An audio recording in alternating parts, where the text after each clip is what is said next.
Hello and welcome to my channel Curious Giraffe. My name is Bhaskar and today we're going to look at the movie Jurassic World Rebirth. This is the 7th movie in the Jurassic franchise and is directed by Gareth Edwards. A majority of the 6 earlier films had largely succeeded in blending wonder, spectacle and chaos in a world where dinosaurs once again roam the earth. The last installment, Jurassic World Dominion, was very messy and disappointing for me, so I was very keen to see if this latest movie redeems the franchise. With Jurassic World Rebirth, the saga takes an invigorating turn, taking a bold stride into new territory. While not without its stumbles, Rebirth proves to be a solid addition to the beloved series, boasting impressive visuals, compelling new characters, and a willingness to break away from the shadow of its predecessors. From the opening frames, it is clear that Jurassic World Rebirth isn't rushing to impress. The film begins with a measured pace, giving time to establish itself. While this slow start may test the patience of audiences seeking instant dinosaur mayhem, it ultimately pays off. Once the action kicks in, Rebirth roars to life, literally and figuratively, with set pieces that are thrilling, expertly staged, and visually remarkable. The action isn't just noise, it is designed with intention. The chase sequences and dinosaur-human interactions are executed with clarity and tension. The visual effects team clearly had a field day, with the dinosaurs rendered in exquisite detail.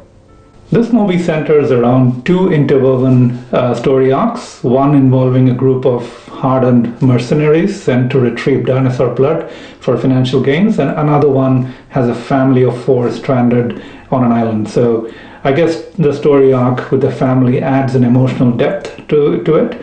At its core, it's a relatively straightforward story. A major coup for the film is the casting of Scarlett in a leading role. She brings a different kind of star power to a franchise that has occasionally leaned too heavily on legacy callbacks. Johansson's character anchors the film without overshadowing the ensemble. While her presence is commanding, Rebirth doesn't rely solely on her. The supporting cast, particularly the family unit, is strong, with a standout comedic turn from the boyfriend character. These moments of humor are carefully placed and well executed, avoiding the tonal whiplash that plagues blockbusters in recent times. Mahershala Ali, Rupert and Jonathan Bailey play their parts as support characters pretty well. One of the liberating choices the filmmakers made was to lean into the idea of genetic experimentation.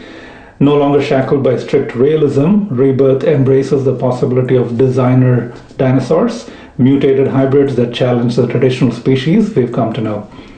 We already saw this with the introduction of mutant Indominus Rex in Jurassic World, which was the 4th movie.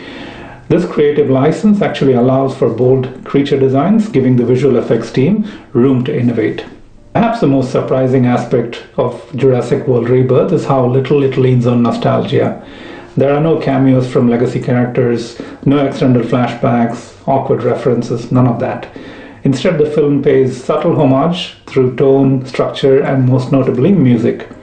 The iconic John Williams theme is used sparingly but effectively, evoking nostalgia when needed without overstaying its welcome. This decision to forge a new path gives Rebirth a distinct identity. It respects what came before it, but is not afraid to move on, a rare welcome in a modern franchise filmmaking. There are, of course, a few flaws and cliché moments in the film.